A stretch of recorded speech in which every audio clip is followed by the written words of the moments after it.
Hey everybody, Eric here for the Unlockables podcast, and before we begin this episode, I just want to give a special shout out to all the people who support the show over on Patreon.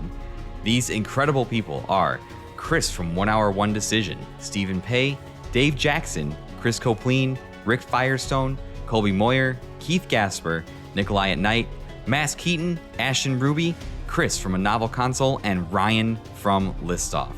I am eternally grateful for your guys' continued support for this creative endeavor and can never thank you enough. Now, on to today's episode.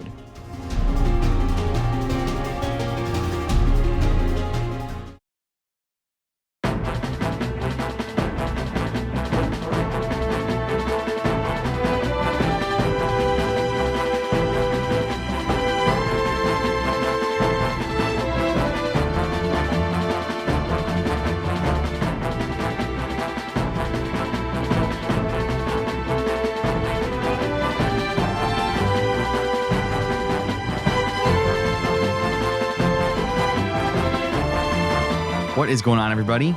Welcome back to Guiding Keys, the story of Kingdom Hearts presented by the Unlockables podcast. My name is Eric, and as always, I am your host on this great adventure through the Kingdom Hearts video game series and guide through the wonderful, brilliant, and mad mind of series creator and director Tetsuya Nomura. I'd like to thank you so much for tuning in today, wherever, whenever in time and space you might be located, to see what is going on in the world of Kingdom Hearts. And today, this is a big episode because this is the finale of Kingdom Hearts 2. We have released 3 prior parts, breaking down and going into extreme detail the story of Kingdom Hearts 2, combing over every single bit of information with a fine-tooth comb to truly understand what Nomura is trying to tell us and understand how these early games connect to later games in the plot.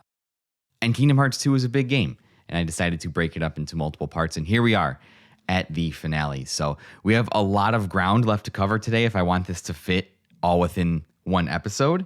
So I'm going to skip some of the niceties. There aren't many thoughts I have from the last episode. If you haven't caught up with the last episode, I would highly recommend going to do that because it's just going to continue to build off of each prior episode. So commit yourself, listen to all of the Kingdom Hearts stuff, and you'll be just fine. If you do remember really quick from last episode where we left off, we had gone through the Battle of Hollow Bastion, the big climactic midpoint of Kingdom Hearts 2. We went very quickly through the worlds, revisited, and covered some of the Kingdom Hearts plots elements that occurred during revisiting all the Disney worlds.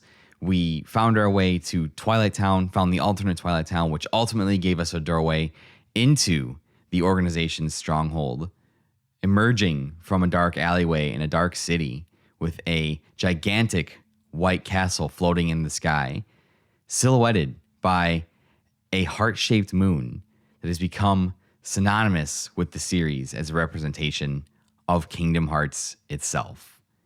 So without further ado, let's dive into the finale of Kingdom Hearts 2.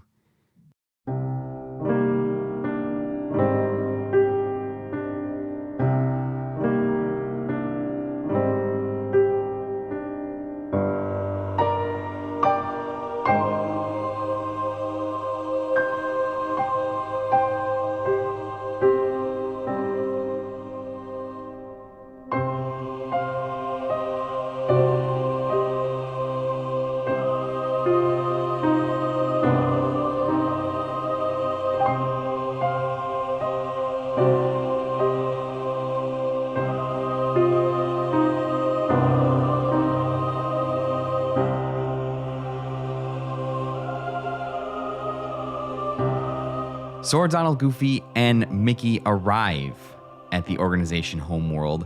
Yes, you heard that right. King Mickey is actually with us this time. He's not going to run off and disappear. He's pretty much with us to the bitter end for this one. And as I said previously, the Organization homeworld is known as the world that never was. And like I described it, it is a city of eternal night, a gigantic floating castle dominating the sky, and a heart-shaped moon floating just beyond it. The ultimate goal of the organization, Kingdom Hearts. And I know it's going to be a little bit confusing. We'll go over the concepts of Kingdom Hearts once we wrap up Kingdom Hearts 2 here, because it's a little bit confusing, especially once we start to move into the later games in the series. So before they leave the alley and begin their trek through the Heartless infested city, Sora mentions how Axel told him that Kairi is in the dungeon in the castle, which is obviously floating in the sky, so they have to find a way to get to there. And the gang rushes off to find her, with Mickey also being concerned about the whereabouts of one missing Ansem the Wise. And here we go. We're going to start off the episode with one of the best scenes, one of my favorite scenes in Kingdom Hearts 2, one of my favorite scenes in the entire series. So Mickey runs off to get a head start to run towards the castle because they don't actually want him to be in your party. So he just kind of runs ahead to scout ahead and do whatever it is he's doing. You'll meet back up with him later. Don't worry about it. Sora, Donald, and Goofy fight through the city, and they arrive at a city block that is just an open space with buildings all around and a single tall, familiar-looking skyscraper jutting out of the center. A place that we feel like we've seen before in prior cutscenes, in prior memories, in this dark city that is familiar. And then it hits you, the player. This is the place where Roxas and Riku fought each other. If you remember, Riku was standing on top of that skyscraper before diving down to help Roxas clear out all the Heartless, and then they fight each other.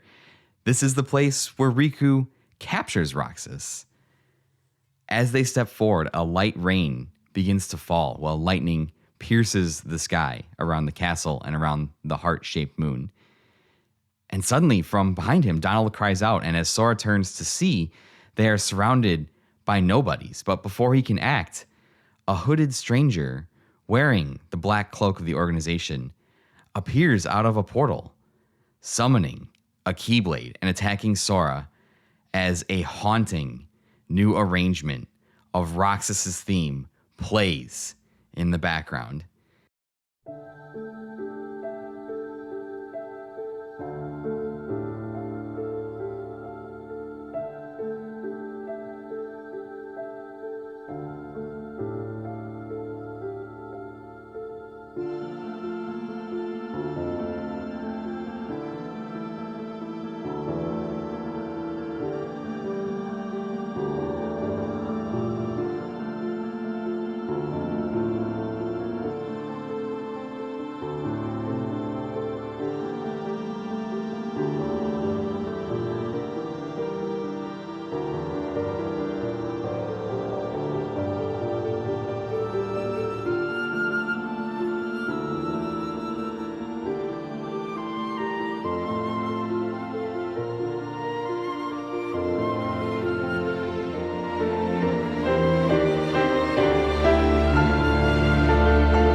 That is right. What follows next is a boss fight. My favorite boss fight of all time. The best boss fight in this game. You have a boss fight with Roxas as the world fades away to the familiar stained glass platform of the Dive to the Heart, the shining stained glass beacon in the middle of a void of darkness representing the character's heart.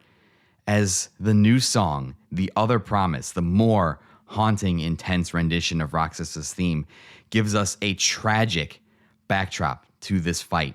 And it is intense, as we saw in Roxas's fight with Axel. He has 2 Keyblades.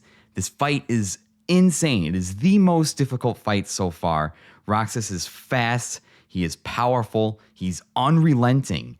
You have to use reaction commands to steal his Keyblades and attack him to make this fight much easier as he whirls a deadly dance around the stained glass platform, shooting beams of light in all directions.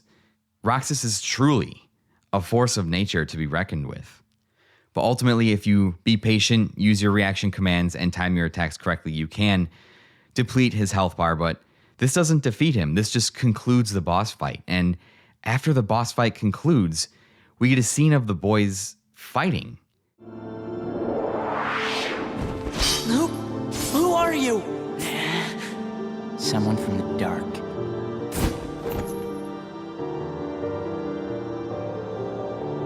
You can't be Riku. Riku. I defeated a Riku once. You what? A very well choreographed scene rendered in engine with Sora asking if this was Riku. And as they separate for a moment, Roxas claims that he defeated a Riku once, which Sora just can't believe or accept. The fight continues, and Roxas gains the upper hand, knocking Sora's Keyblade aside with a powerful strike, sending it skittering across the stained glass platform. And as Sora tries to recover it, Roxas pins it to the ground with one of his Keyblades and points the other squarely at Sora. Sora reaches for his weapon, and in a flash, his Keyblade disappears, reappearing in his hand, catching Roxas off guard as Sora delivers a finishing strike, a slash as he gets to his feet. The hooded Roxas drops his Keyblades, and as they disappear, he takes a few steps forward. We get a flash of light, and we transition to one of Roxas's memories, as the music has now slowed to the familiar, sad theme of Roxas. We see the moment Roxas comes into being, appearing before a locked gate of the mansion in Twilight Town. This has to be the moment that Sora stabs himself with the Keyblade and becomes a Heartless himself. And no sooner than when Roxas appears, the hooded figure of Xemnas appears immediately to claim him, asking him if he remembers his name and telling him he can give him purpose. Xemnas makes the letters Sora appear in front of Roxas before sending them whirling around him at a fast speed. And when they stop, they are rearranged with an X in the center, spelling Roxas, a symbol of his new name, of his new life, and of his servitude to Organization XIII. We transition to another scene with Roxas and Axel sitting on the clock tower of the train station of Twilight Town, and they start to talk, saying they won't be able to do this anymore, and how Roxas needs to go back to where he belongs. Look who's finally awake. Axel.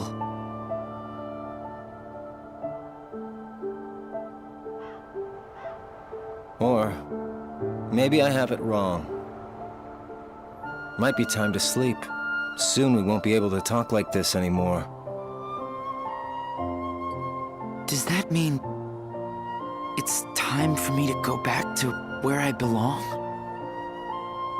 You know, I've been thinking about something Namine said. Roxas, are you really sure that you don't have a heart? Is it possible that we all have one? You, me, her? Or is that just wishful thinking? I don't know. I can't just look inside. Yeah, I guess not. But I figure, if there is something in there, inside us, then we'd feel it, wouldn't we? And if so... No, never mind. Come on, don't leave me hanging. Sora will find the answer we're looking for. I know he will, because he's me. True enough.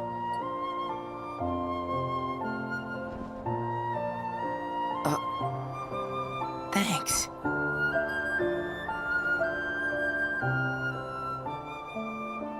Man, I miss the old times.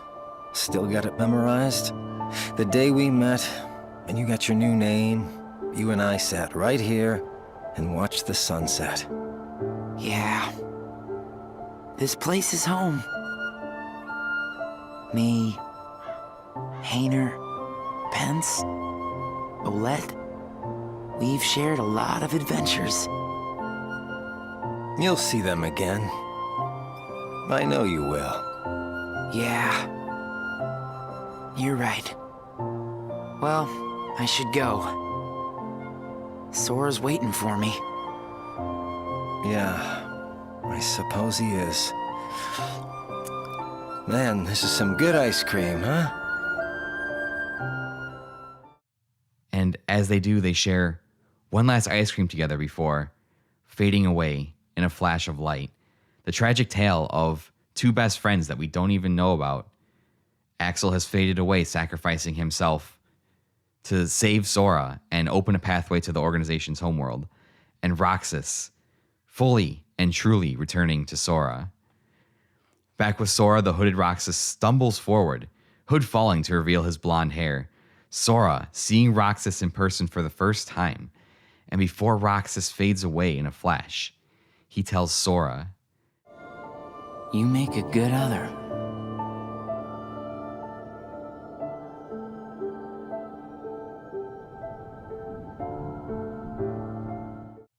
and then all of a sudden, Sora's back in the city, confused as to what just happened, and with Goofy telling him that Sora just disappeared while he and Donald fought off some nobodies.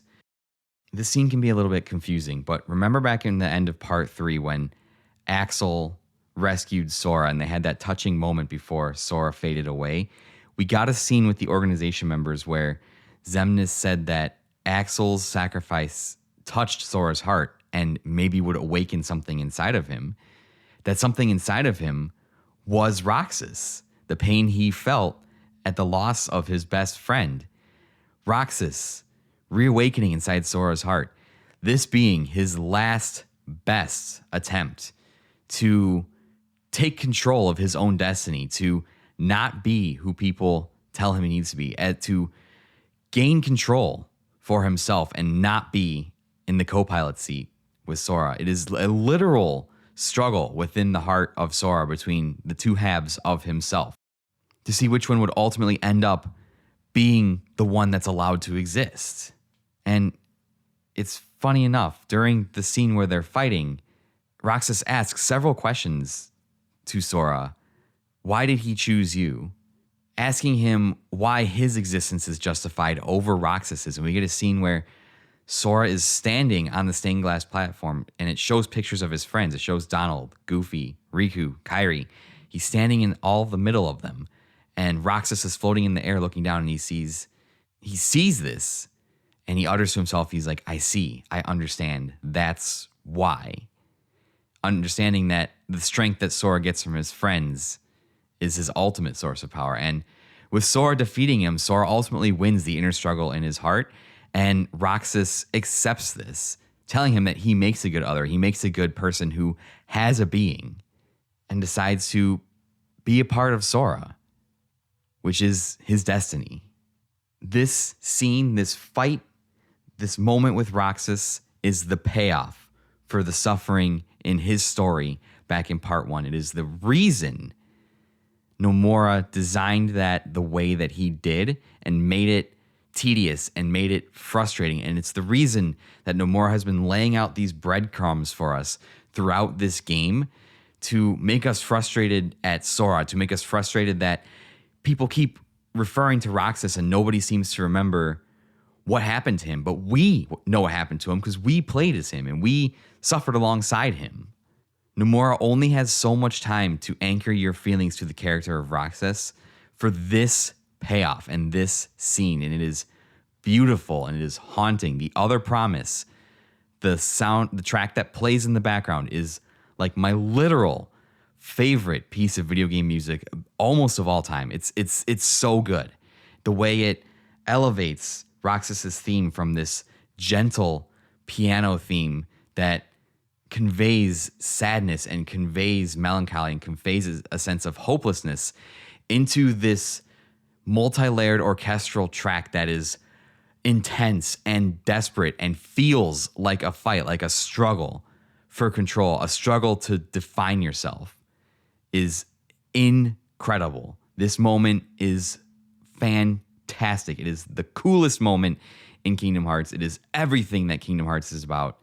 And at the end of it, we go back to the city, and Sora, being the dense motherfucker that he is, still has no idea what just happened or why it's happening. And we have another point of frustration here where the gang really just kind of shrugs and goes, yeah, that was kind of weird, but we're just going to move on. And is not addressed. Roxas once again being pushed to the side, being pushed to the back, nobody caring. The heroes continue to make their way forward, arriving at a cliffside before the floating castle with no way to get to it. It's just there's a cliff face that ends. The castle is out there floating. They cannot get to it. And they catch up with Mickey too, who is also there, who just can't seem to solve this problem of being able to get to this castle that's floating in the sky. We transition here to a scene of Kairi in the castle dungeon with Pluto. And as Saïx walks by Kairi, what are you going to do with us? You're the fire that feeds Sora's anger.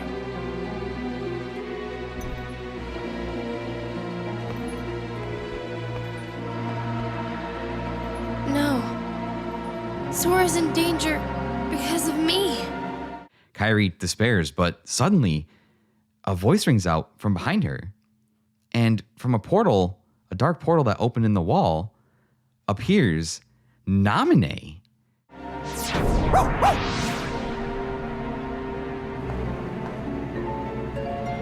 This way. Who? Believe in yourself. Come on, hurry. Who we haven't seen or heard from since the beginning of this game, telling Kairi to come with her. And as Kairi reaches out her hand, and when they touch, there is a blinding flash of light.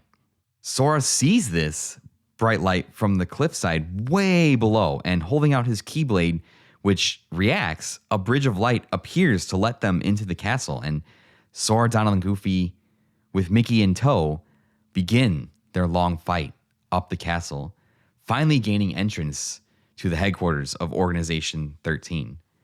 We transition back to a scene of Kairi and Naminé escaping the castle when they are blocked by Saïx, who appears with two nobodies, saying that he cannot allow them to escape. When suddenly a man in a black coat appears, hood drawn, wicked-looking red, black, and blue sword, as he cuts down Saïx's nobody bodyguards.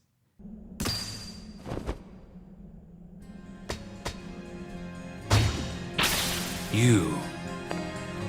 Didn't Roxas take care of you? And here, Saïx finds himself alone, and Naminé says, You can take it from here, Riku. Riku? Riku!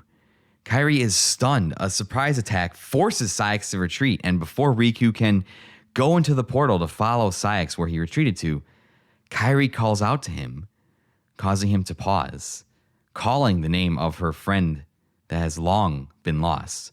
She approaches slowly and pulls back the hood of the organization cloak to reveal the tan complexion, the stark white hair, the piercing yellow eyes of Ansem, Seeker of Darkness, the fake Ansem, the visage of the Heartless of Xehanort.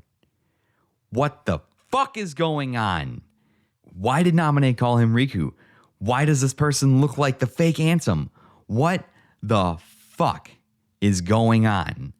We go back to our group of heroes. King Mickey has run on ahead to find Ansem the Wise, and the trio enter a room where Saïx, having just left his encounter with Naminé, Kairi, and the person who looks like Ansem but Naminé called Riku, Saïx now decides to stand above them and monologue and grandstand, saying that they have no more need for Sora, and pointing to the heart-shaped moon, their Kingdom Hearts that they have built, that is visible through a window that surrounds the room. Sora, you've done well. Where's Kairi? Who knows? I expect she's catching up with her friend from the darkness. What do you mean? She doesn't need you anymore. I'm supposed to believe that? Well, you don't have to. But you can believe this. Organization XIII has no further use for you. Just look there. Our Kingdom Hearts. Thanks to you, we've collected countless hearts. Can you hear their euphoria? Now all they need is one more helping from the Keyblade Bearer. As Saïx summons more Heartless. But as he does, Kairi appears on the higher ledge, crying out to Sora, and Sora sees her for the first time since Kingdom Hearts 1. Distracting him enough that a bunch of Heartless dogpile onto him, Kairi, being a badass, jumps down from the higher ledge to a lower ledge, just jumps off, and it's like a good 15-foot drop. Does like a superhero landing on the knee, and it's a really awesome scene for Kairi, who is seen not doing much throughout the first two games of the series. Even in Chain of Memories, she didn't do anything. So just to see her take a little bit of action was super, super cool. So she jumps down to the lower ledge, and as she does, she's surrounded by Heartless. But who should appear other than the individual that was called Riku, but looks like fake Ansem? He pulls Kairi to her feet, and from out of nowhere, hands her a Keyblade, one that kind of looks like Sora's iconic Kingdom Key, but is wrapped in flowers and accents, very fitting for the character of Kairi. And he summons his own wicked-looking sword that we now see resembles a Keyblade. And he and Kairi rush into battle. Saïx is standing above, seeing all of this take place, seeing Kairi and fake Ansem enter the battle, seeing Sora fighting down further floors below. This is kind of like a big atrium. Imagine it kind of like if you've ever been to Embassy Suites with the atrium in the center and the rooms kind of ring all around. It's kind of like that. So Saïx is above on a higher floor, watching all of this unfold. And he looks across the way and he sees more unwelcome intruders. Pete and Maleficent have arrived on a balcony in the same room.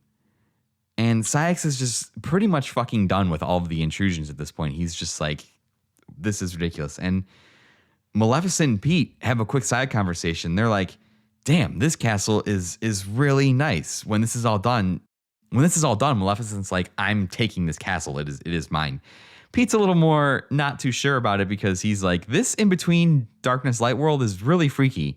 And he's not super comfortable here. But Maleficent is obviously here to enact whatever her plan is as well. As this battle is unfolding, we transition to Mickey Mouse, who has run off by himself to find Ansem the Wise, who he is convinced is here.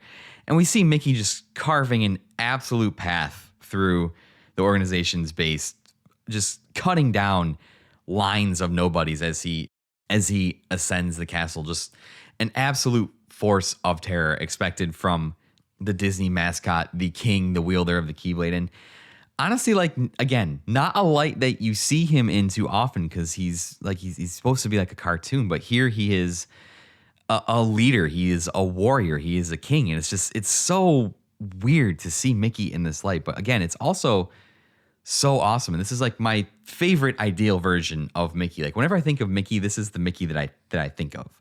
As he ascends level after level, he finally finds a man lying on the ground surrounded by nobodies. And after fighting them off, he helps the man get to his feet.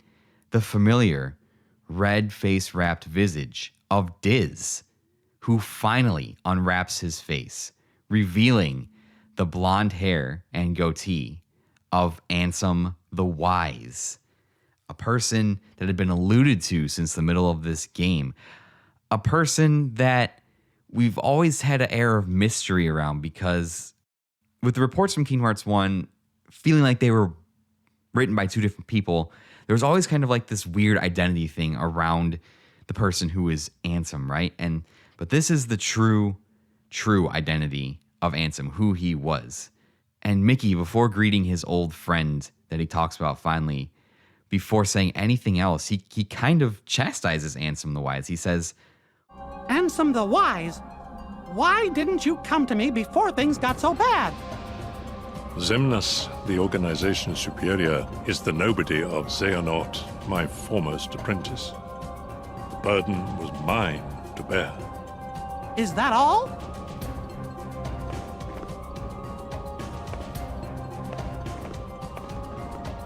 I won't deny there was more. I was obsessed with thoughts of revenge. My apprentices stole everything precious to me. My research and my pride. I can't help you with revenge. I know. Riku's told me 1,000 times. Where is he? He must be with his friends by now. Riku was a great help to me. I found him wandering the darkness after you and he lost track of each other. Gosh, we didn't lose each other exactly. Riku left, well, because Xehanort's Heartless was still inside his heart, troubling him. And he sure must have been suffering. But what I don't understand is why he looks like that now, when he's still Riku at heart. I am to blame. When I met Riku the first time, he still had the appearance of a boy. Probably because he had such a strong heart. I asked him to find a young man named Roxas from Organization XIII and bring him to me. When I told him it would help Sora awaken from his slumber, Riku left without a word. He fought Roxas, and I can only surmise Riku lost that fight. Riku must have realized then, to fight in the realm of darkness, he would have to immerse himself in that same darkness. And when he did, you saw what became of him. When Riku brought Roxas back to me, he was introducing himself as Ansem. If that was what it took to awaken his friend, he was ready to live in darkness. Riku was the victim of my revenge. Oh, how my heart ached. I could only laugh to hide my shame. I guess it must have been after that when I saw Riku again. He said he wanted to help Sora, but he made me promise. Promise that Sora wouldn't ever find out about what happened to him while he was out in the darkness. My friend, the time has come. I must make amends to these young people. it is here that we get the entire backstory of Ansem. We get a very, very awesome long Christopher Lee exposition here.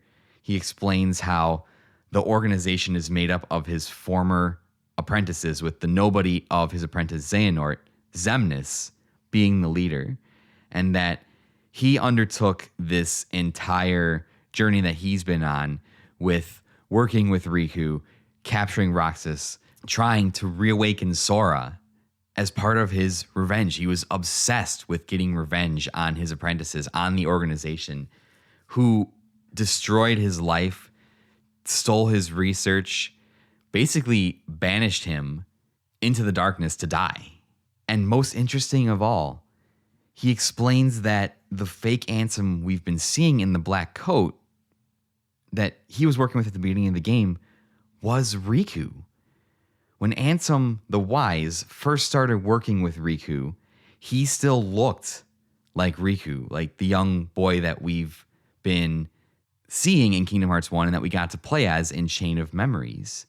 The reason he looks like the fake Ansem, the Heartless of Xehanort, is because in order to reawaken Sora and complete him, Ansem asked Riku to capture Roxas, the nobody of Sora.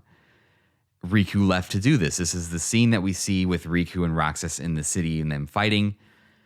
Riku ultimately loses this fight. Roxas defeats him. And what Riku decides to do is he decides to give in to the darkness in his heart to obtain more power, to defeat Roxas so that he can wake up his friend. Riku decides to embrace the worst parts of himself and give himself over to a life being lost in the darkness to reawaken his friend Sora. And when he does this, Ansem, Seeker of Darkness, the Heartless of Xehanort, being the manifestation of the darkness in Riku's heart, his inner struggles, his insecurities, is what appears on the outside, is what he looks like. Because that is what his visage of darkness is. And with this new power, he's able to easily overwhelm Roxas, capturing him, bringing him back to Diz, who we know as Ansem the Wise, and putting him in that virtual Twilight Town. And here we see something interesting. Ansem the Wise, who we know as Diz. Diz has always been a very abrasive and abrupt person, cold, calculating, almost unfeeling at times. But here we see him racked with guilt and sadness as he realizes that all of this that is happening is basically his fault. Ansem blames himself, saying that all these young people were victims of his desire for revenge, and that he's here to make amends to everybody that he has hurt.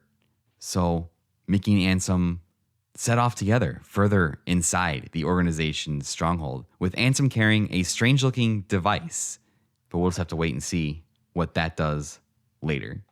Back to the fight with Sora, he looks up on the ledge and he sees Kairi and fake Ansem fighting with each other, understandably confused, but before he can do anything about that, there is a hail of projectiles that fall from above.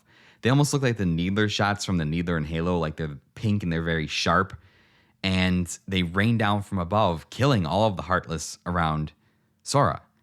And is here, stepping to a ledge above, that Xigbar appears to put an end to Sora once and for all. Have you been a good boy? Show yourself! Oh, it sounds like you haven't. Sora! Roxas! Roxas? Hey, did he just call me Roxas? You've really put Organization XIII in a pickle. I guess that must be why the Keyblade chose you. But man, did it pick a dud this time. You don't look like you're half the hero the others were. Are you done rambling? Rambling? As if. All I'm trying to tell you, traitor, is that your time is up. Calling him Roxas, a traitor, telling him that he didn't look half the hero the others who wield the Keyblade did. Another weird mention of other Keyblade heroes from Xigbar, but we don't have time to cover that right now. May come into play later, we'll have to see. As he jumps down to confront Sora, summoning two wicked-looking, futuristic guns? Maybe? They kind of, like I said, they shoot bullets that look like the Needler shots from Halo, and they kind of do like the same kind of tracking thing. I can't really describe the gun. It's just very strange. This kicks off a boss fight with Xigbar, the second organization fight, if you count the fight with Roxas earlier in the level. It starts off not too difficult if you block his shots and you can use reaction commands to kind of warp to his shots and kick his shots back at him. It's a very stylish fight, but this fight turns absolutely frightful near the end as his health bar starts to get low. He changes the geometry of the room and he is basically in the center of it, glowing and invulnerable to damage, just unleashing hails of bullets that track you all over the arena. And if you get caught by one, you're basically just going to take a barrage of bullets. It's going to take away half your health, 3/4 of your health if you're about where you need to be level-wise for this. And you can beat the game between levels like 50 to 54 if you've just been playing it straight through, you haven't been stopped to grind or anything. Xigbar can fuck you up pretty bad. But if you get the pattern down, you're able to kind of lead the bullets like around the room and do like a dodging pattern. He'll eventually exit this state. You can do a little more damage to him. You just have to basically survive those barrages to the point where you can do more damage to him. Something interesting about this Xigbar fight too is that he has a move where he will teleport to a higher ledge and combine his guns into kind of like a sniper. And you'll see from his point of view, looking down a scope, you're controlling Sora who's running down below, and he shoots at Sora and you have to kind of like move Sora from his perspective. It's kind of a cool aspect to the fight. Fun piece of trivia here. In the Japanese release, the crosshairs for his scope were more like a traditional crosshair. Like that's what you would see on the screen. In the American release of Kingdom Hearts 2, they turned them into like 3 little triangle dots that would just like center in on Sora because they thought that the crosshair was like too aggressive for American audiences, not knowing that we have the Second Amendment. But, you know, not going to get political on my Kingdom Hearts series here. Just thought that was a fun little tidbit, a change that they made between the Japanese version and the American version because they thought a crosshair was too suggestive. And like, understand, we're still at the time where we're having satanic panic style freakouts in America. You know, first it was Mortal Kombat and Night Trap, and GTA caused a panic with, you know, video games are destroying our kids and causing them to be violent. So they're just not taking any chances of putting. It's the same reason that they switched out the guns that the pirates had in the Pirates of the Caribbean level to crossbows because they are less threatening. So just a fun kind of localization change for the American release there. Ultimately, Sora, Donald, and Goofy defeat Xigbar, and as he drops to his knees, Sora demands to know why he called him Roxas. Why did you call me Roxas? Wouldn't you like to know? And is here kind of funny as a last act of defiance before he fades away. The normally chatty, the normally not at a loss for words Xigbar, who is almost always taunting somebody, only has a couple of words. He only laughs and says, "Wouldn't you like to know?" After the fight, Sora rushes up the various levels of this room and is trying to go join up with Kairi. But before that, we switch to Xemnas standing at the pinnacle of the castle, arms outstretched, summoning Kingdom Hearts as countless numbers of hearts are swirling around it to form the gigantic heart-shaped moon. Yes, Kingdom Hearts. Rejoice and feast on these hearts we offer. Shine your pale light on this empty realm. Share your power with all nobodies. Xemnas, is Kingdom Hearts ready? Very soon. Then I can end this charade? Indeed. How I've waited to hear that. We transition back to Sora and the gang who have reached Kairi and the fake Ansem, who is actually Riku, apparently. Sora starts to tell Kairi how great she was in fighting off the Heartless, and they start to make small talk. And as Sora's trying to make that small talk, Kairi just runs to him and they embrace for a good long time. You are different, Kairi, but I'm just glad you're here. You and Riku never came home, so I came looking for you. I'm sorry.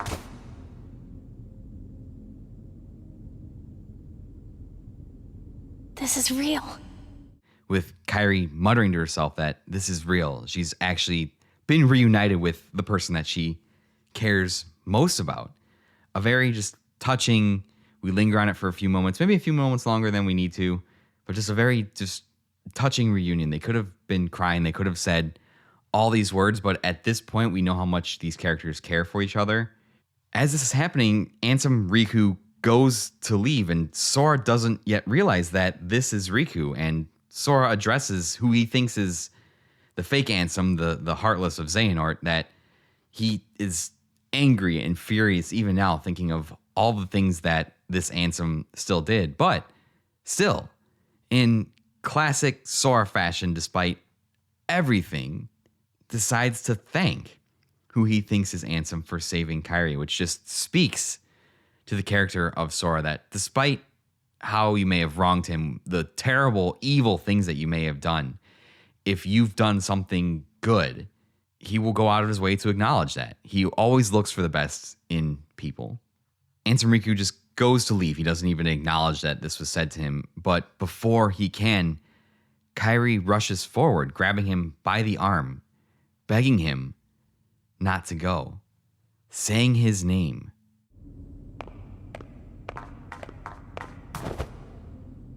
Riku, don't go! Huh?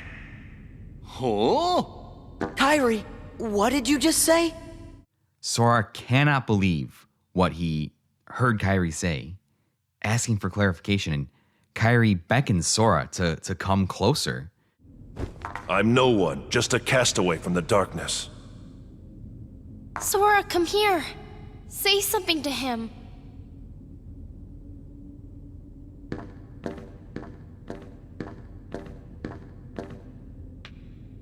Here.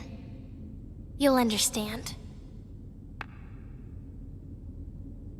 Close your eyes. Having Sora take his hand and close his eyes, and sure enough, there in the darkness, sees the visage of Riku as he truly is, his long-lost friend.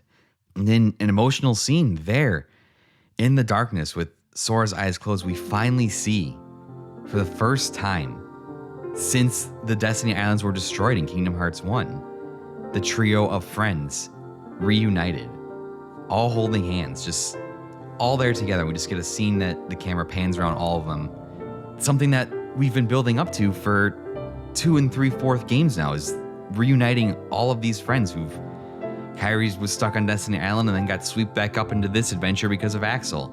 Riku's been on his own journey of self-discovery and trying to make amends, making the ultimate sacrifice to wake up his friend. And Sora being on a journey to protect the world and find the people that he cares most about. They've come such a long way from the innocent kids who wanted to leave Destiny Island on a raft, getting swept into a larger world that they never knew existed. All of them dramatically changed, but still, at heart, those kids that were ripped away from their home. As Sora opens his eyes again, seeing the visage of Ansem, Seeker of Darkness, he knows and understands the truth. And Sora, in a stark contrast to the way that he reacted when he saw Kairi, falls to his knees, weeping tears of joy at finally seeing his best friend again. And I'm serious, like tears streaming down his face. Riku! It's Riku. Riku's here. I looked for you. Come on, Sora. You've got to pull it together. I looked everywhere for you. I didn't want you to find me. But it was him that was helping us, wasn't it? Huh? Those clues we kept finding, that must have been Riku. I was starting to worry you guys weren't ever gonna catch on. Sora never did pick the brightest friends. What do you mean by that? Why didn't you let me know you were okay? I told you, I didn't want to be found. Not like this. I couldn't. I fought with Ansem, with Xehanort's Heartless. When it invaded my heart and I won. But to use the power of darkness, I had to become Ansem myself. Does that mean you can't change back? This battle isn't over. And until it is, I still need the power of darkness. Then, let's finish it. You're still Riku, no matter what.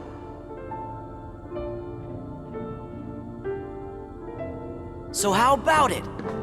Think we can handle one last rumble together? The king's waiting. Yeah, let's get going. And I think this scene is very telling. Like I said, Sora shares a long and emotional hug with Kairi, someone who is very important to him, and I think that scene is important, but the way he reacts to Riku tells you everything about what the central relationship in these games is.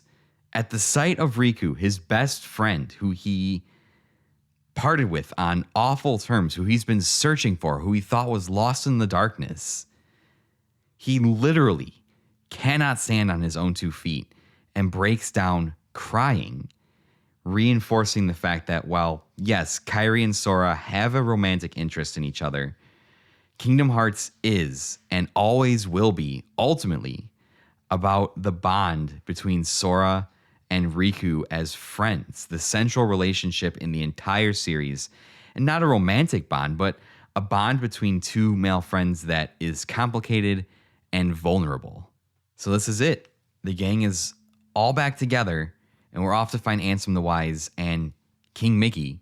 And you know that we're approaching the finale of this game because all of the things that we've been waiting for the last 2 3/4 games are now starting to pay off. The friends from Destiny Islands have reunited. King Mickey has found Ansem the Wise. All these things are starting to come to a head. All of the events that were put in motion when Ansem the Wise started his research, when Xehanort took that research over, destroying Ansem the Wise, taking his name, his life, banishing him to the darkness. All of this is coming to a head. All of the major players, including Maleficent and Pete, are at the organization stronghold for one last showdown.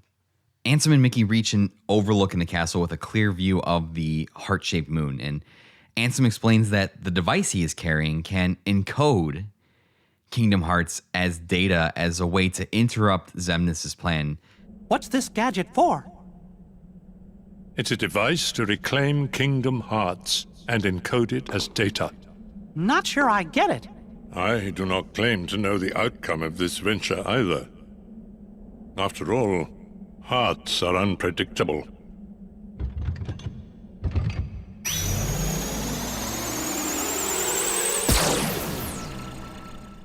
But he claims that he doesn't know if this will actually work because hearts are unpredictable. He's just basing it off of his experience creating a digital Twilight Town, which he created from data from hearts that he had studied. He begins this process, and a bright beam of green light blasts forward from the device and goes towards the Kingdom Hearts moon up in the sky. While this is happening, the gang that now consists of Sora, Riku, Kairi, Donald, and Goofy continue to progress through the castle until they come to a room called the Proof of Existence. And this is a room, it has like spots in the floor and like these things that I can only describe that look like futuristic gravestone markers. And there are 12 of them, one for each member of the organization, except for Xemnas. But only a few of them are lit up blue. The rest are red. And each of these gravestones and spots on the floor has the symbol of the weapon that member of the organization used. So you can find Demyx's sitar on one of them. You can find Marluxia's scythe, Larxine's claws that she used, Lexaeus' giant fucking sword. So basically, this room seems to have been like a tracker to see like which members of the organization were like still alive. But there are only 2 blue ones left lit up. One belonging to the gambler, Luxord. The other belonging to Cyax. And one last one that's lit up at the very end with 2 crossed keyblades, obviously belonging to Roxas, indicating that he's not gone. He's still there. And all the organization members have like monikers attached with them. So if you interact with Axel's space, you'll get the description, the flurry of dancing flames. If you interact with Cyax's space, he's called the Luna Diver. So all the organization members have like these nicknames that are associated with him. Not that that's like super important, but when you interact with Roxas, it's called the Key of Destiny. So just interesting little information tidbits that we glean from this room that if you interact and take a minute to appreciate, just get little bits more of information about the organization. But like I said, there are only 2 more active spaces aside from Roxas's, Cyax's and Luxord, and you can interact with these spaces and it will teleport you to basically these 2 boss fights that we're about to have. So we'll take the Luxord fight first, and there's not much here. They interact with the gravestone. They basically like walk through like a portal, and it takes them to a space that's like a wide open arena, and they can see the beam of light from Ansem the Wise's machine, and Riku says that must be what's going on. But before they can make their way back and try to catch up with them, Luxord appears, and using a card trick where like he surrounds all of his friends with cards, takes them all away, leaving just Sora. And this is a mano-a-mano fight between Sora and Luxord, a one-on-one, old-fashioned, baby. And this fight is actually kind of interesting. There's an additional mechanic here that, in addition to a health bar, each character has a time bar. And Luxord says the first one to run out of time loses. And you can take time from a person by just hitting them and damaging them. This fight's cool. It's gimmicky. He has a lot of games of chance that get played in your command bar, whereas like you'll have to guess the right one when they all flip over, or he'll like turn himself into a card and shuffle cards like all over the floor and you have to find like the right one. So he does a lot of gimmicky stuff like that. If you mess up one of his games of chance, he'll turn Sora into a literal die that you can like attack him with. It's kind of funny, but his whole gimmick here is like around gambling. I've explained that to you before, and it's a cool fight. It's a nice one-on-one fight. It's got a gimmick to it with the time mechanic, whereas not only do you have to manage Sora's HP, because Sora can still die if he runs out of regular HP, his time bar can run out too if you're not careful. But Luxord the only way to defeat him is to run out his time bar, essentially. Sora does this. He defeats Luxord, another one of the organization members down. So that's 3 super tough organization boss fights that we've had within the span of like 20 to 30 minutes if you're playing this live. So like we're cascading the finale. We've eliminated 2 more members of the organization. Roxas is kind of back with Sora. And we move on to the next one. Next one is Saix. He's the last remaining member standing outside of Xemnas. And I think Saix's fight has a little more substance to it just because we've gotten to know Saix a little bit better than Luxord. Luxord's just kind of shown up to make gambling quips every once in a while. And he was kind of part of the Pirates of the Caribbean world. But we know Saix much better because he's appeared and interacted with Sora more often. And he seems to be a more important figure in the organization. Only you could have made it this far in one piece, Roxas. That's really getting old. Yeah, you Sora.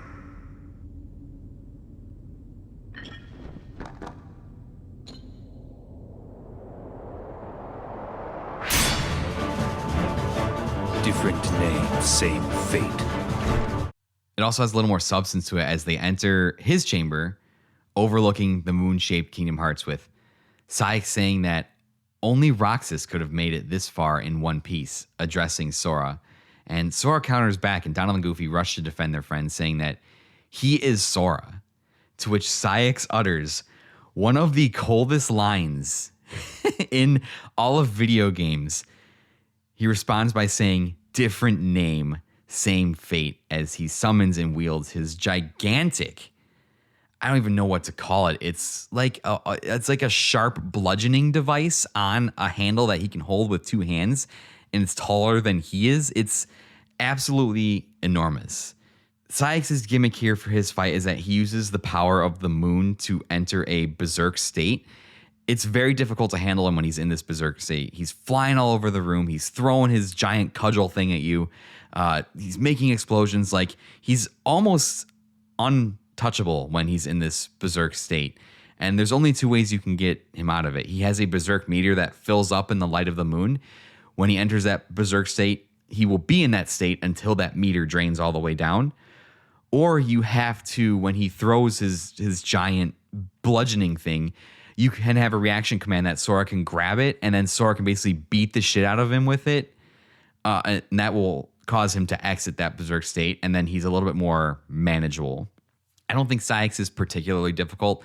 I've never had a hard time with him. I struggled more with, like the Roxas fight and Xigbar than I would say I struggled with Saix. But the fight is super cool, and that's basically the whole gimmick. He'll have moments where he'll like blast all you away and he'll like supercharge his berserk meter. So he's going to go into this berserk state like 3 or 4 times at least during this fight. And you just either have to like be out of the way or try and get his bludgeoning cudgel to beat the shit out of him and knock him out of that berserk state. That's the only way you're going to handle it. So it's not that bad. When you defeat him, before he fades away, he reaches up to Kingdom Hearts and begs, pleads for it to give him a heart. But ultimately, he fades away. And is here. We get a big reveal for Sora as Roxas's theme starts to play. And Sora, frustrated and upset, asks Riku why everyone has been calling him Roxas. And Riku finally tells him what we've all been screaming at the TV for 20 hours. I don't get it. Why has everybody been calling me Roxas? Because, Sora, Roxas is your nobody. My... nobody? But that's crazy. I never turned into a heart... Oh. Right. It was when you came to rescue me. Remember? Xemnas was the one who found Roxas. He could use the Keyblade because he was your nobody. That's why Xemnas brought him into the organization. But Roxas betrayed them. After that, I fought him because I thought it would help you wake up. I lost. But the next time we met, I made sure I was the stronger one. Riku then explains that he fought Roxas and lost, but next time Riku made sure he was the stronger one. And that's when we get a flashback to the city scene again from the beginning of the game with Roxas and Riku.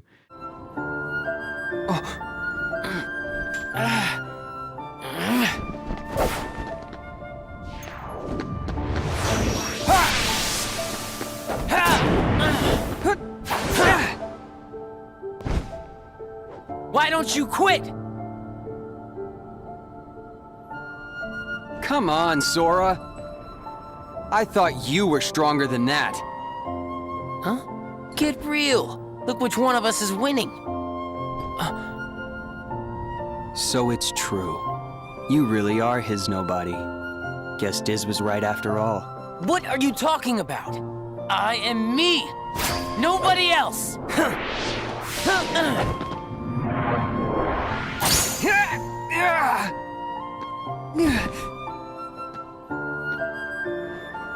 How many times do I have to beat you? All right. You've left me with no other choice. What? I have to release the power in my heart. The dark power that I've been holding back. Even if it changes me forever.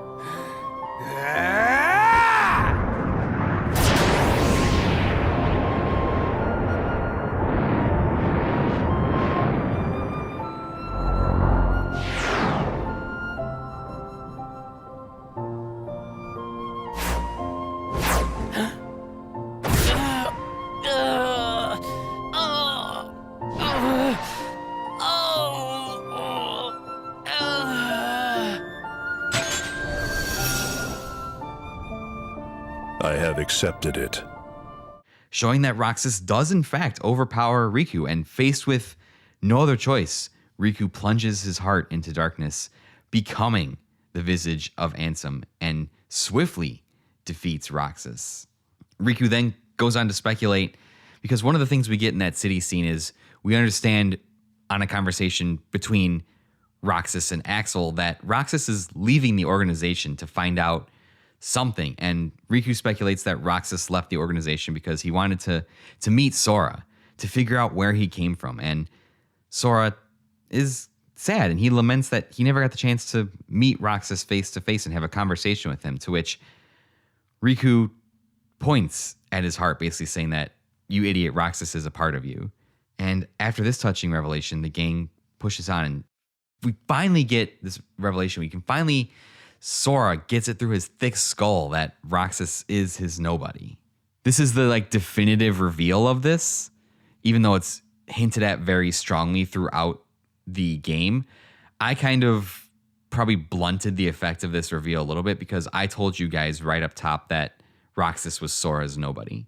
And the reason that I did this is because I think the effect of the player figuring out and knowing that Roxas is Sora's nobody, but Sora not knowing it, creates this interesting relationship between the character and Sora where you're just frustrated with him that he's so stupid and oblivious to this fact that everyone is basically spelling out for him. So from here, as the gang tries to catch up with Ansem and Mickey, Ansem realizes that something is going terribly wrong with his machine as it starts to shudder and spark. Ansem? I'm a fool. I spent years studying the workings of the heart. Yet it seems I still haven't learned a thing. What do you mean? The process of encoding hearts is incalculable. The inhabitants of my Twilight town were data created from real hearts. I was convinced that they would think and behave the way I had envisioned, but I couldn't have been more wrong. A heart is so much more than any system. I saw it when Roxas and Kairi crossed paths. I knew, but I was too stubborn to accept it. It's always the same. I try to wrap my mind around things my heart already knows, only to fail. While I was trying to bring Sora back, I had so many plans in store. But once Sora was an acting force, they fell apart. All my research amounted to nothing compared with that one boy's heart. Ansem, a machine! All the more proof that hearts cannot be contained by data. Run, my friend. It's going to self-destruct, and anything could happen. But, Your Majesty! Sora, the rest is up to you. And Roxas, I doubt you can hear me, but I am sorry. Ansem! My heart is telling me what I must do. Please allow me to do what it says. No! Riku! His heart's decided. We can't change that. He can only laugh at himself and his hubris. He laments the failures of his research, the stubbornness of trying to understand things his heart was already telling him were impossible. And he makes this admission that hearts cannot be contained as data and that his machine is going to fail. It's going to explode, and he doesn't know what will happen. Sora and the gang catch up to them, and Ansem tells Sora that the rest is up to him while telling King Mickey to not interfere, that his heart has told him that he must do this. Basically saying he's going to sacrifice himself for the chance to thwart the plans of Organization XIII. And sure enough, not one to just sit by and let things happen, Xemnas appears to see what the intrusion is, and he finally here addresses Ansem the Wise, seeing him for the first time since his research days. I was wondering who would dare interfere with my kingdom hearts. And look, here you all are. How convenient for me. Ansem the Wise. You look pathetic. Have your laugh. I deserve as much for failing to see you for the fool you are. Students do take after their teachers. Only a fool would be your apprentice. After all, none of this would have happened without you. You are the source of all Heartless. It was your research that inspired me to go further than you ever dared. I admit, my disregard brought chaos to more worlds than one. But what were you seeking? You erased me from the world, only to take my name and continue research better left forgotten. Is this the answer you've been looking for? All that and more. I'm carrying on what you yourself began, and I'm creating a brand new world, one heart at a time. I thought you'd praise me, but all you ever do is hold me back. I understand, though. Unlike me, you have a heart, and you're powerless to control it. Consumed by the jealousy you feel toward the student who surpassed you. Xehanort, foolish apprentice of a foolish man. You have surpassed nothing, only proved how little we both know.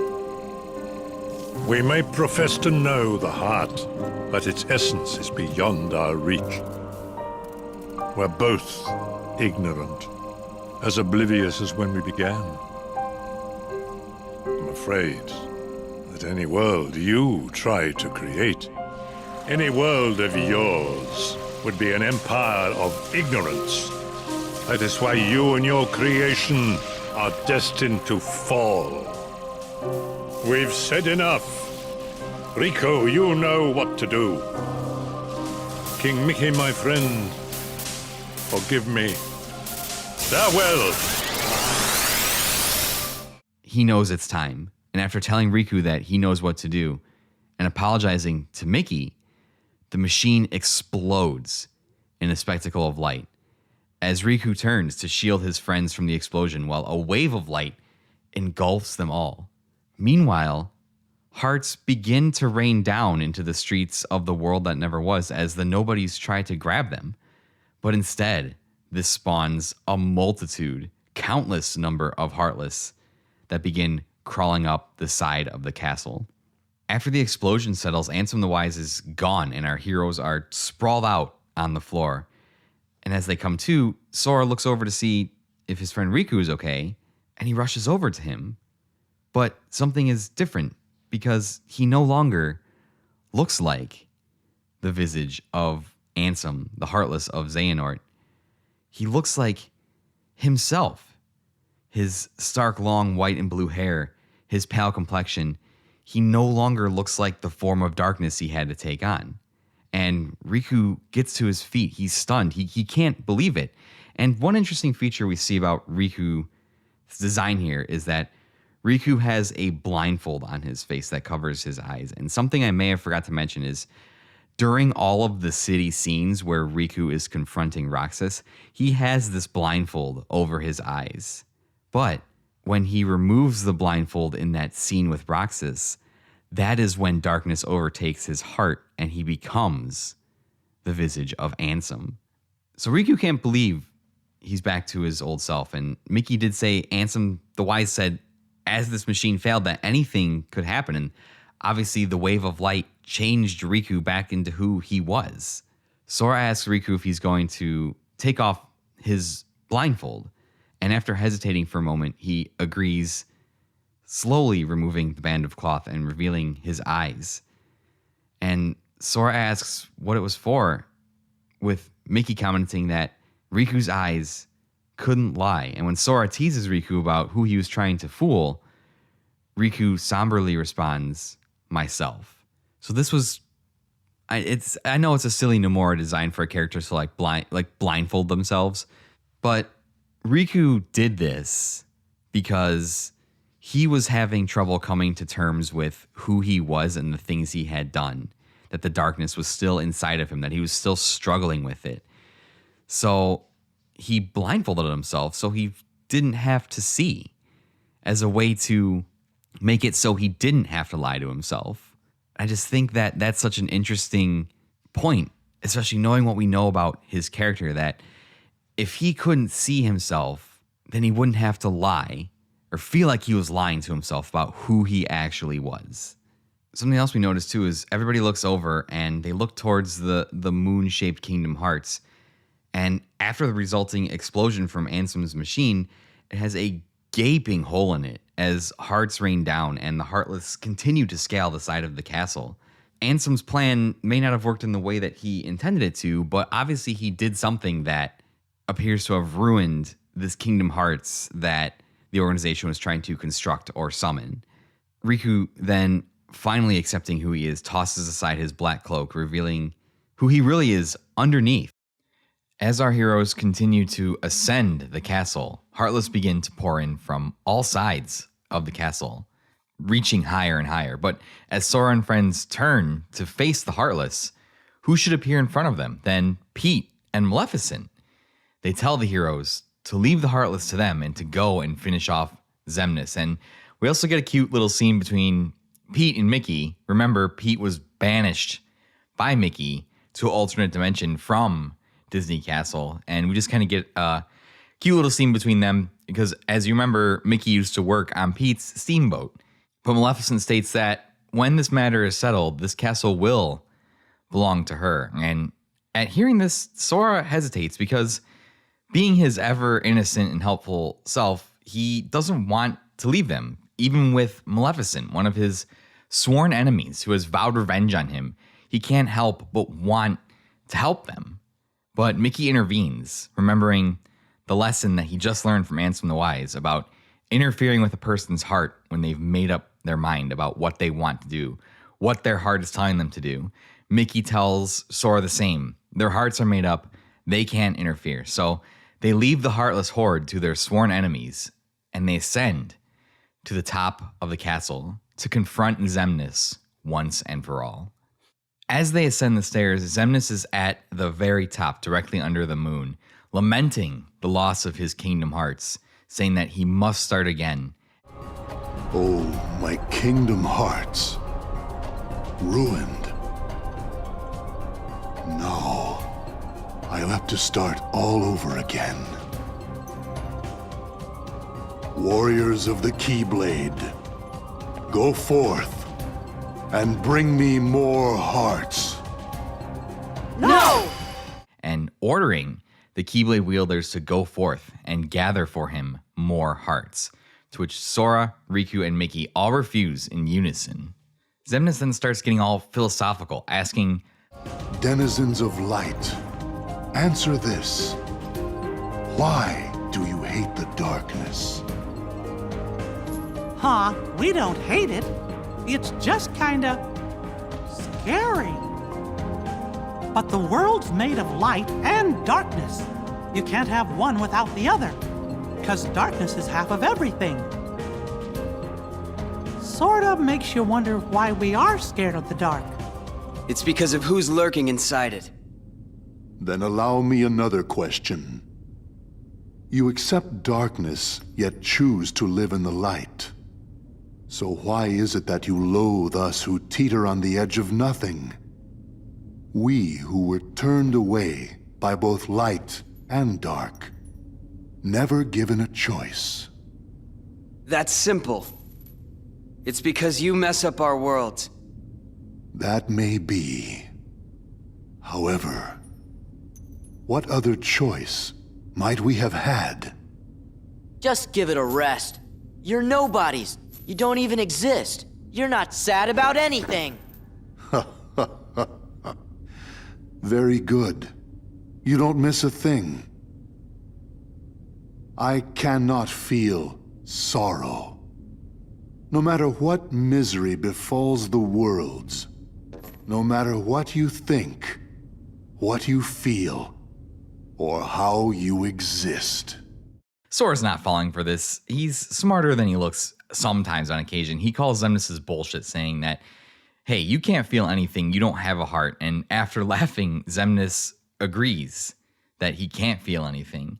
He raises his hands to the sky, and there is a blinding flash of light. And when Sora is able to open his eyes, his friends are gone, and he finds himself alone, face to face with Xemnas, in front of the skyscraper in the city for a one-on-one showdown. By the way, eagle-eyed, I guess maybe I should say eagle-eared listeners will note that the song that begins to play for this confrontation, this showdown, is the same theme that plays when you fight the mysterious figure in Hollow Bastion in Kingdom Hearts 1, and I even believe that I put that song in that episode. Just kind of a cool thing that ties the games together. The secret boss in Kingdom Hearts 1 is now the final boss of Kingdom Hearts 2. It's actually a really cool, a really nice touch, and just an example of the way that not only does Nomura use story elements to tie the themes of his games together, but he also uses musical elements to tie the themes and story of his games together as well. And this will be a pattern that recurs throughout the entire series. We'll hear musical patterns, musical melodies repeat at certain times, rearranged, remixed into other songs as a tool to communicate the story.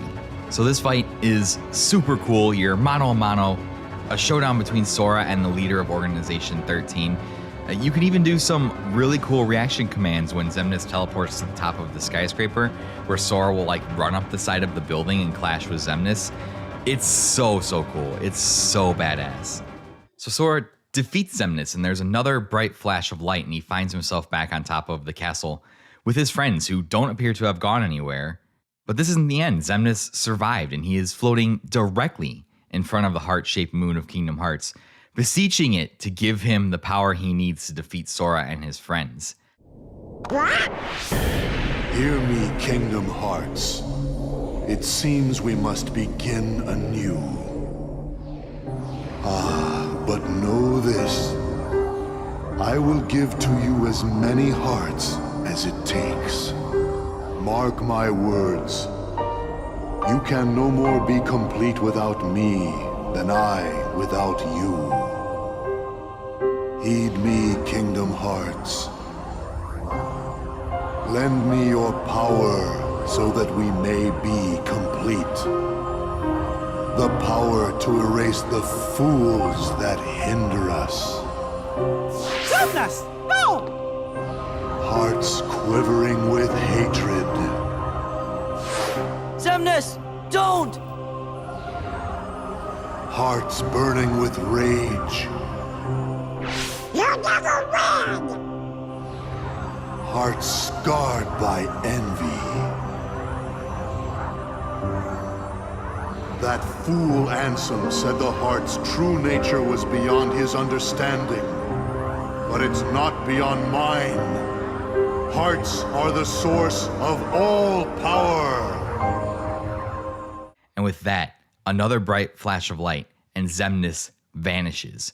But in his place, a gigantic white door appears, with Mickey saying the worlds gave them this door to Kingdom Hearts so that they could be the guardians of the world's destiny. Xemnas is inside. This is it, the final confrontation, your last opportunity to make preparations, get items, and save before the gauntlet that is coming up. This ending gauntlet is nuts. We come to it at last. The three Keyblade warriors hold their Keyblades to the sky, and as they emit beams of light, the door begins to open, and they enter into the Kingdom Hearts that Xemnas has prepared, where he has absorbed its power, and they find themselves in a cityscape much like the world that never was, with the organization's castle now twisted into a gigantic dragon creature that seems integrated with the city itself. As Xemnas proclaims at the very top,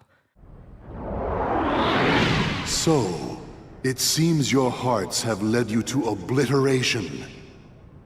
Perhaps it doesn't pay to be too loyal to one's heart.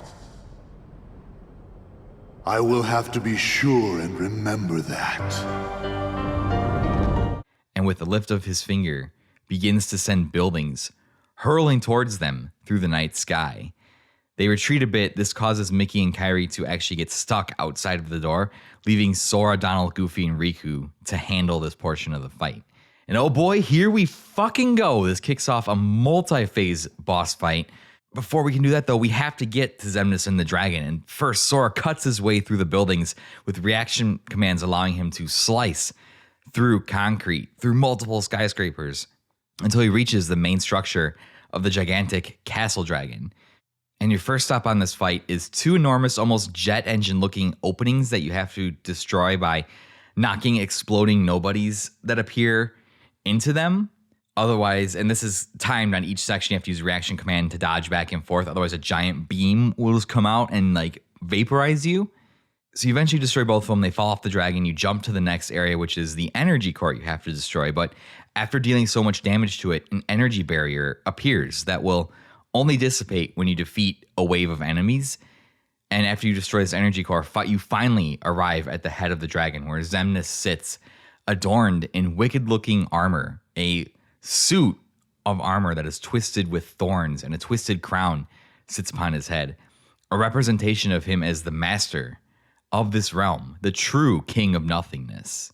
But you overcome and defeat him here, and at the top of this castle, the gang has Xemnas cornered as he falls to his knees, pleading for more hearts of rage and anger.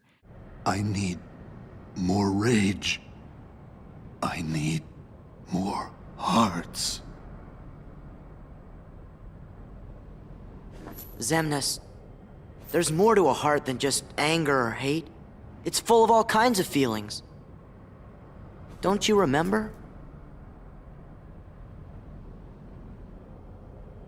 Unfortunately, I don't.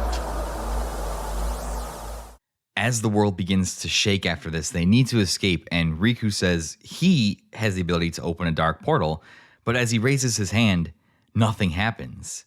And he's surprised. And Mickey confirms that this means he doesn't belong to the darkness anymore. And really, this is a full circle moment for Riku's journey. Yes, he's relied on the dark powers, but the fact that he can't just open a pathway in the darkness anymore confirms that he's made real progress on accepting himself and accepting who he is. But now how will they escape? And as they look around, Sora and Kairi surprisingly see Naminé as an apparition, and she opens a path for them. Donald, Goofy, and Mickey seem not to notice Naminé as they wonder how the portal just arrived, but they decide to take it before it disappears. And Kairi and Sora approach as Kairi thanks Naminé, fulfilling the line in the journal from way back in part 1/Chain of Memories that said, "Thank Naminé." Somebody finally thanks her. And Naminé turns to address Sora, saying that they had met again, just as they promised. Thank you, Naminé. Sure. See? We meet again, like we promised. Huh? And as she says this, who should emerge from Sora but the apparition of Roxas, who Naminé is also speaking to and referencing her promise made back in Twilight Town. And it is here, at this moment, with Sora, with Kairi, with Naminé, with Roxas, not just one promise was kept, Naminé to Roxas, but two promises were kept. The promise that Sora and Naminé made to one another before Sora went into the pod to have his memories restored. The promise that Naminé said Sora would not remember, but Sora counters and says the links of the chains of memories are still there even if they're taken apart, so the promise is still real. So with her speaking to Sora, saying that their promise has been kept, her promise to Sora has been kept, and her promise to Roxas has been kept, bringing that plot thread from the end of Chain of Memories all the way to the ending moments of Kingdom Hearts 2. You said we'd meet again. But when we did, we might not recognize each other. I did, didn't I? But I knew you. It's strange. I think I understand. I see myself the way you remember me. And you see yourself the way I remember you. I always thought nobodies were doomed to fade back into darkness. Yeah. But you and I didn't. We got to meet our original selves. So, we can be together again. Right. Anytime Sora and Kairi are together. We'll be together every day. Right, Sora? Yeah. Naminé talks to Roxas and says that she always thought that nobodies were doomed to fade away, but Roxas says that they didn't. They got to meet their original selves. And Roxas says that as long as Sora and Kairi are together, he and Naminé will be together too. And if the player is smart enough to understand this, this confirms the long-running player's suspicion and the hints that I've kind of given in my commentary that Naminé is the nobody of Kairi, explaining why she has the power over Sora's memories and those around him. You have to remember, Kairi is a special person. She's a princess of heart. She has a heart of pure light. So her nobody was not made like other nobodies. Her heart, Kairi's heart, took refuge inside of Sora when the world of Destiny Island was destroyed in Kingdom Hearts 1. And Roxas isn't a regular nobody because Sora stabbed himself to release Kairi's heart, but ended up releasing his heart as well. So two very special nobodies here. The explanation for why Roxas can wield the Keyblade, the explanation for why Naminé has power over Sora's memories and the memories of those that have met Sora. Kairi responds to Naminé and says that her and Sora will be together every single day. Naminé reunites with Kairi, and with Roxas saying the only other words to Sora in the entire game, Look sharp! causing Sora to straighten up as Roxas reunites with him. The trio approaches the portal, and Kairi walks through it, but as she walks through it, the world begins to shake violently once more, and the portal closes, trapping Sora and Riku in this weird, twisted Kingdom Hearts world. Off in the distance, we see a new dragon emerges from a cocoon of light suspended between two clusters of buildings, flying towards them with Xemnas at the head. Riku and Sora jump off of the top of the castle they are on as it begins collapsing all around them. They find a flying machine which Riku takes over piloting and conveniently has a platform for Sora to stand on it, kicking off a sort of shmups section as you systematically destroy the biomechanical parts of the dragon and send it plummeting to the depths. And you can do a couple different moves while you're flying around on this little flying trike thing. You can attack with Sora, you can shoot with Riku, you can use an energy shield to absorb enemy attacks and charge your meter for a super powerful beam attack. Basically, you're just destroying the different parts of the dragon as it flies through the landscape. It's kind of an interesting mix-up part, just to kind of mix up the action, because we're going into a trio of final boss fights against Xemnas. You thought that first part was it? That was just the warm-up, baby. We are in the final confrontation, the final showdown with Xemnas.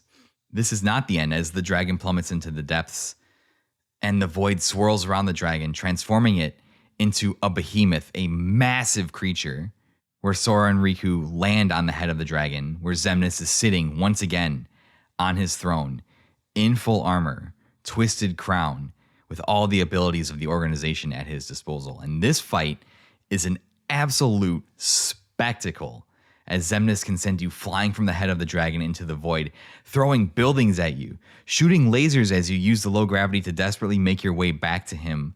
And meanwhile, the whole time, his voice rings out over the battlefield, taunting Sora and Riku, saying to Sora, "Sora, are you certain that you can trust Riku?" And saying to Riku, "Riku, are you certain that you're not just a Sora?" Attempting to play to both boys' insecurities during the battle. And I think it's a really, really cool, nice touch to have Xemnas' voice booming these sort of taunts that play to the boys' weaknesses at one another. But Riku and Sora don't get distracted. At times, the dragon will use his gigantic wings as a shield to prevent Sora and Riku from reaching Xemnas, but the two boys have a reaction command where they send a building hurling towards the wing shield, shattering it.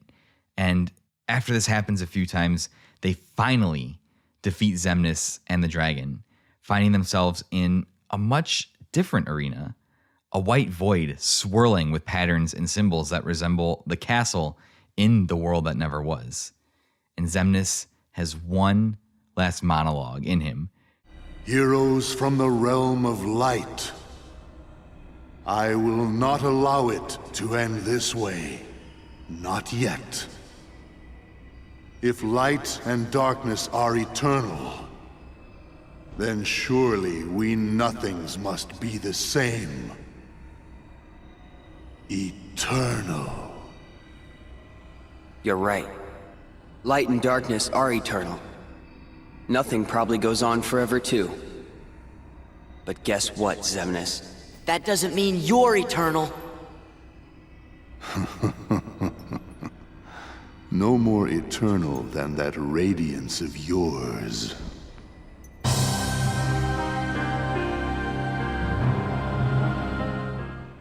And here at last, we have our final showdown with Xemnas. And this is in stark contrast to the spectacle that we just witnessed leading up to this fight. From the moment you step through the doors to Xemnas' Kingdom Hearts, it is a nonstop roller coaster of gigantic showpieces where you're cutting through buildings, you're flying through the air, you're destroying a dragon, you're fighting Xemnas in these gigantic, spectacular battles. And here it's a much more intimate confrontation with just Xemnas.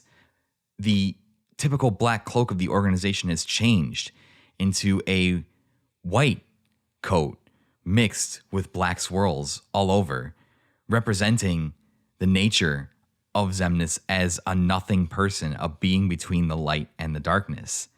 And he stands just himself as he confronts Riku and Sora, the two best friends for so long separated, now alone with only each other to rely on, against the person responsible for everything that has happened. It is almost poetic in the way that it was set up. And the theme song for the boss fight titled Darkness of the Unknown, reflects this. I'll put in a couple clips here, but Darkness of the Unknown spans all three parts of the final confrontation with Xemnas. The shmup section with the dragon, the fight in the void with the gigantic dragon trying to land on the dragon's head and defeat Xemnas, and here with Xemnas in this white void of nothingness. And I'll play little snippets of it so you can see how it slowly builds and builds and builds all the way to the dragon fight. And then once we get here to this confrontation, it slows down into this melancholy of a final boss theme battle. And this is in such stark contrast to the orchestral and choral spectacle that was the fight against Ansem in Kingdom Hearts 1 with chanting choirs and loud instruments and a driving theme. This last movement of Darkness of the Unknown is melancholy and slow and almost sorrowful, but matches this moment perfectly, because in this moment, not only the melancholy and sorrow of Xemnas is on display as a not forceful evil villain, but as this person whose lack of feeling has led him to destroy so many lives. And it also reflects the unresolved sorrow and melancholy and tragedy of what happened to Sora and Riku on Destiny Islands as a result of the things that Xemnas, Ansem, Xehanort, these people did.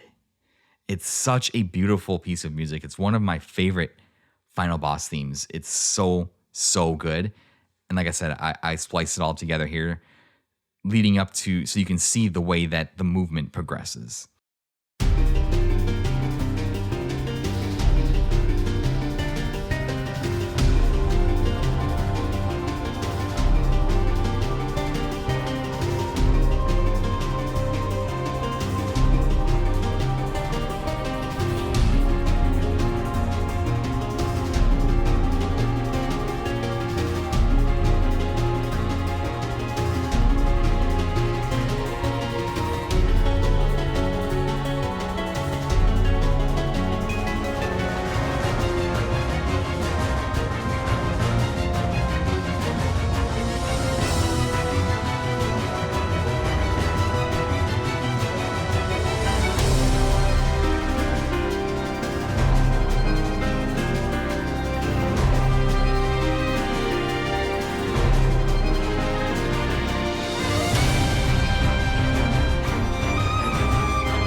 This fight may be more intimate, but it is absolutely bonkers. It's insane. Xemnas flies around the stage, releasing bolts of negative energy, laser blasts, using his signature organization weapon, laser beams that come out of his hand that he wields like a lightsaber. You gotta be quick with your reaction commands to dodge, otherwise he will overwhelm you with bolts of energy, with just his speed and with his ferocity. The cool thing about this fight is his tactics change as more than a lot of the other organization members as his health gets lower. And there are some really brilliant scripted sequences in this fight as his health gets lower. So the first scripted sequence that happens is when you get him to a certain health threshold, like maybe a third or a little under, he utters the phrase, "Can you spare a heart?" And he basically traps Sora in an electric attack that slowly drains his health, blasting Riku to the other side of the arena. And at this point, you get to take control of Riku, fighting a Xemnas clone that is trying to prevent you from getting to Sora and saving him, because while the sequence is happening, you still see Sora's health bar on the screen, and as he's in this electric attack, his health is draining lower and lower and lower and lower, and if his health runs out, that's it, the fight will be over. It is up to Riku to desperately save his friend, and you get to control Riku during this part. So unexpected for a character that has been an integral part of the story, but has always been not playable except for his small part at the end of Chain of Memories. Completely unexpected. An absolute incredible addition to the end of this game, to this boss fight. If you get to Sora, you can initiate a reaction command to save him. Near the end of this fight is the last big scripted sequence. Once you get him low enough, Xemnas will summon, basically what only I can describe is he'll make the entire arena go dark, and he'll surround Sora and Riku in like a gigantic dome of laser blasts that all start flying towards them all at the same time. And here you have to use the reaction command button triangle on your PlayStation controller and the X command to command Sora, having Riku and Sora basically bat away all of these laser attacks, and they're just flying around the stage, blocking them all, protecting each other, standing back to back. It's so fucking cool. And this goes on for about like 30-ish seconds, so you have to mash triangle and X pretty aggressively for about half a minute.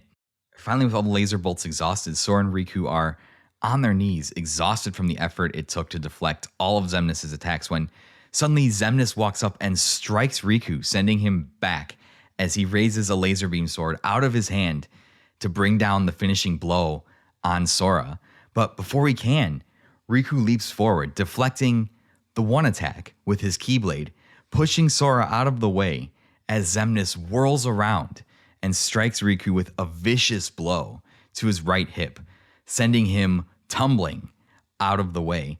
But Sora reacts as fast as a blinding flash of lightning, catching his footing, leaping forward as Riku tumbles away, grabbing Riku's outstretched Keyblade from him and unleashing a series of furious blows to Xemnas' head, his body, knocking him into the air, jumping up and slashing with both Keyblades across Xemnas' back.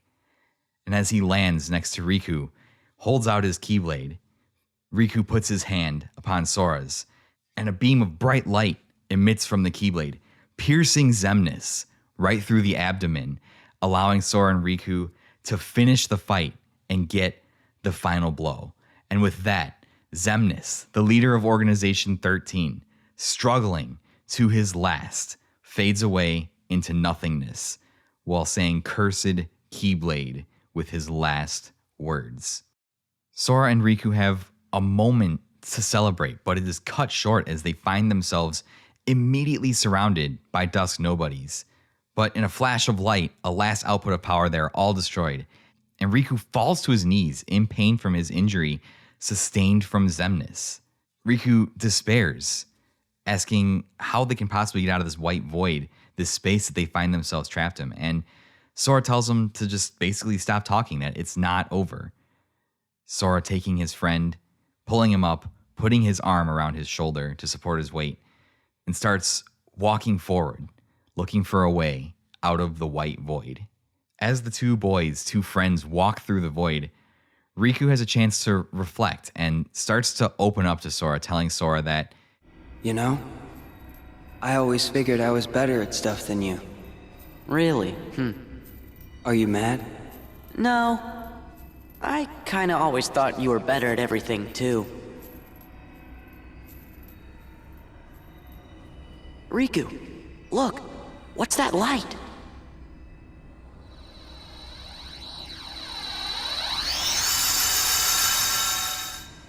Before more can be said, they see a bright light And as they walk towards it, the scene changes, and they find themselves on a familiar-looking dark beach, waves lapping the shore, fog enshrouding a light in the distance. And this is the same beach we saw at the beginning of the game, where Xemnas first met Roxas. Riku asks Sora to help him get down to the water, and Sora does just that. And the boys here have a really touching heart-to-heart moment, a rare show of vulnerability between two male friends who are not romantically involved. And I love that Nomura is willing to show this. Just two friends, after everything that they've been through for the last year, expressing how they really feel after being apart for so long, no longer taking time for granted, no longer holding back the things they want to say, and are willing to be vulnerable around each other because they know now that time is precious. What I said back there about thinking I was better at stuff than you? To tell you the truth, Sora, I was jealous of you. What for? I wished I could live life the way you do. Just following my heart. Yeah, well, I've got my share of problems too. Like what? Like wanting to be like you. Well, there is one advantage to being me. Something you can never imitate. Really? What's that? Having you for a friend. Then I guess I'm okay the way I am. I've got something you could never imitate too. With no way out of the darkness, they resign themselves to staying there because at least if they have to be trapped in the dark realm, they have each other. And as the boys sit on the shore, waves lapping at their feet, feeling the gentle wind, suddenly something hits Riku's shoe, and he sees that it's a bottle, has a note inside of it. He opens it, taking the note out to read it before handing it over to Sora, saying that it was actually addressed to him. Sora begins to read the note out loud, and wouldn't you know it, it's the note that Kairi sent off in the bottle at the start of the game, tying one last plot thread to the end of this game. And the contents are really, really just beautiful. Sora? I think it's for you.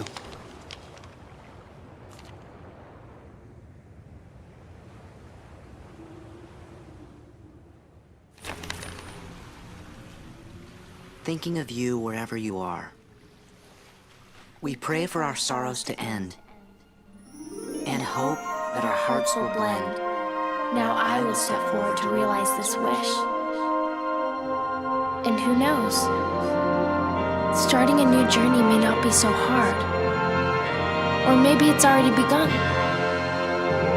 There are many worlds, but they share the same sky.